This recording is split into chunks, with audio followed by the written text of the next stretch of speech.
बोली देवाधिदेव 1008 महावीर भगवान की जय। संत श्रोमणी आचार्य गुरुवर श्री विद्यासागर जी मुनि महाराज की जय। परम पूज्य 108 मुनिवर श्री प्रज्ञा सागर जी महाराज की जय।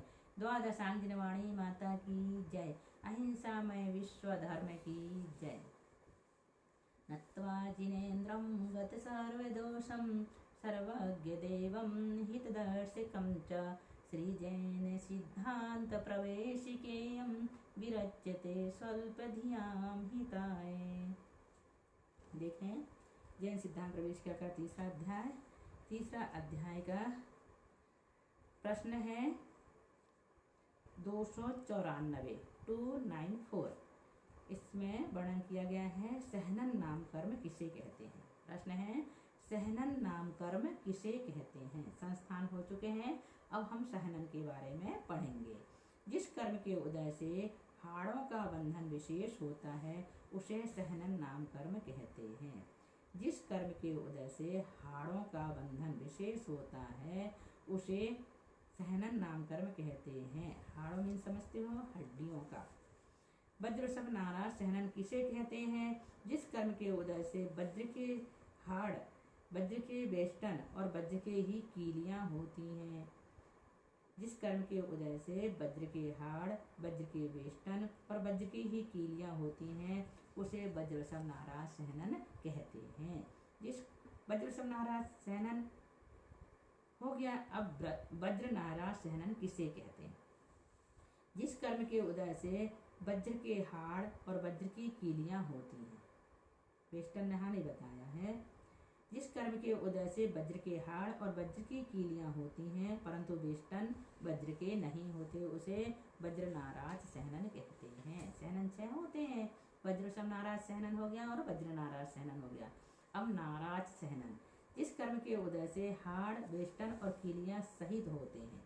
जिस कर्म के उदय से हाड़, वेष्टन और कीलियों सहित होते हैं। वेष्टन और कीलियों सहित होते हैं क्या? हाड़। जिस कर्म के उदय से हाड़, वेष्टन और कीलियों सहित होते हैं उसे नाराज सहनन कहते हैं। अर्ध नाराज सहनन किसे कहते हैं। जिस कर्म के उदय से हाड़ों की संधियां अर्ध कीलित होती हैं। जिस कर्म के उदय से हाड़ों की संधियां अर्ध कीलित होती हैं उसे अर्ध नाराज सहनन कहते हैं। कीलक सहनन किसे कहते हैं। जिस कर्म के उदय से हाड़ परस्पर कीलित होते हैं।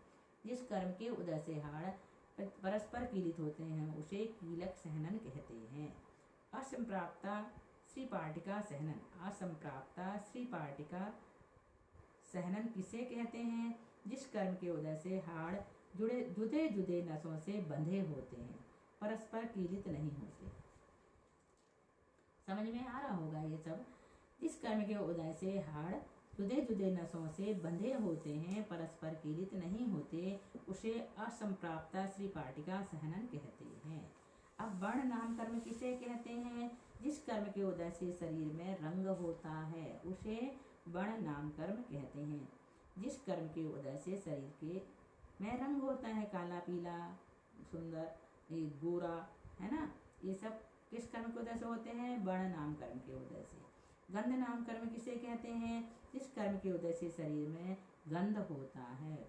जिस कर्म के उदय से शरीर में गंध होता है उसे गंध नाम कर्म कहते हैं। रस नाम कर्म किसे कहते हैं। जिस कर्म के उदय से शरीर में रस होता है उसे रस नाम कर्म कहते हैं। स्पर्श कर्म नाम कर्म किसे कहते हैं। जिस कर्म के उदय से शरीर में स्पर्श होता है उसे स्पर्श नाम कर्म कहते हैं। आनुपूर्वी नाम कर्म किसे कहते हैं। सरल सरल है, छोटी छोटी सी परिभाषा है, ज्यादा समझने और पढ़ने जैसे लगता नहीं है, इसलिए हम थोड़ा जल्दी जल्दी पढ़ा रहे हैं। आनुपूर्वी नाम कर्म किसे कहते हैं। जिस कर्म के उदय से आत्मा के प्रदेश मरण के पीछे और जन्म के पहले मार्ग में विग्रह गति में मरण से पहले के शरीर के आकार रहते हैं। आनुपूर्वी किसे कहते हैं। जिस कर्म के उदय से आत्मा के प्रदेश मरण के बाद और जन्म के पहले मार्ग में यानी विग्रह गति में मरण से पहले के शरीर के आकार में रहते हैं उसे आनुपूर्वी कहते हैं।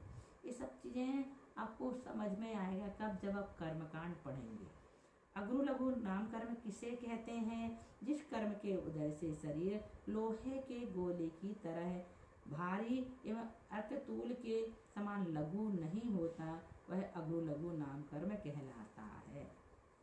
अग्र लघु नाम कर्म किसे कहते हैं? जिस कर्म के उदय से शरीर लोहे के गोली की तरह भारी एवं अर्कतूल के समान लघु नहीं होता वह अग्र लघु नाम कर्म कहलाता है। उपघात नाम कर्म किसे कहते हैं? जिस कर्म के उदय से अपना ही घात करने वाले अंग होते हैं। कई बार ऐसा होता है ना, नाखून से हम अपने ही शरीर में खून निकाल लेते हैं अपने शरीर से, है ना, तो वो उपघात नाम कर्म। जिस कर्म के उदय से अपना ही घात करने वाले अंग होते हैं। परघात नाम कर्म किसे कहते हैं? जिस कर्म के उदय से दूसरे का घात करने वाले आंगोपांग होते हैं या अवयव होते हैं।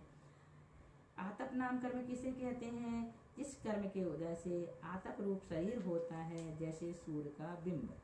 जिस कर्म के उदय से आतप रूप शरीर होता है उसे आतप नाम कर्म कहते हैं, जैसे सूर्य का बिंब। उद्योत नाम कर्म किसे कहते हैं? जिस कर्म के उदय से उद्योत रूप शरीर होता है उसे उद्योत नाम कर्म कहते हैं। विहायोगति नाम कर्म किसे कहते हैं? जिस कर्म के उदय से आकाश में गमन होता है। इसके प्रशस्त और अप्रशस्त दो भेद हैं। जिस कर्म के उदय से आकाश में गमन होता है इसके प्रशस्त और अप्रशस्त दो भेद होते हैं। प्रशस्त विहायोगति और अप्रशस्त विहायोगति के भेद से विहायोगति दो प्रकार की होती है ना। उच्छ्वास नाम कर्म किसे कहते हैं? जिस कर्म के उदय से श्वासोच्छ्वास होता है।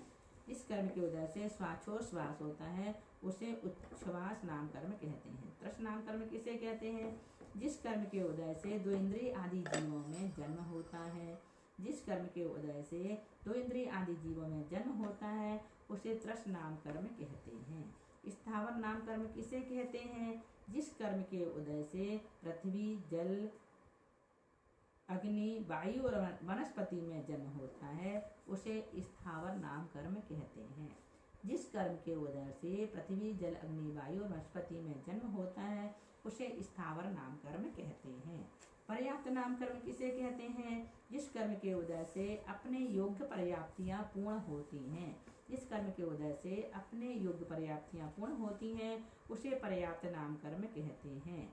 पर्याप्ति किसे कहते हैं? आहार वर्गणा, भाषा वर्गणा, मनोवर्गणा के परमाणुओं को शरीर तथा इंद्रिय आदि रूप परिणमने की जीव की शक्ति की पूर्णता को पर्याप्ति कहते हैं।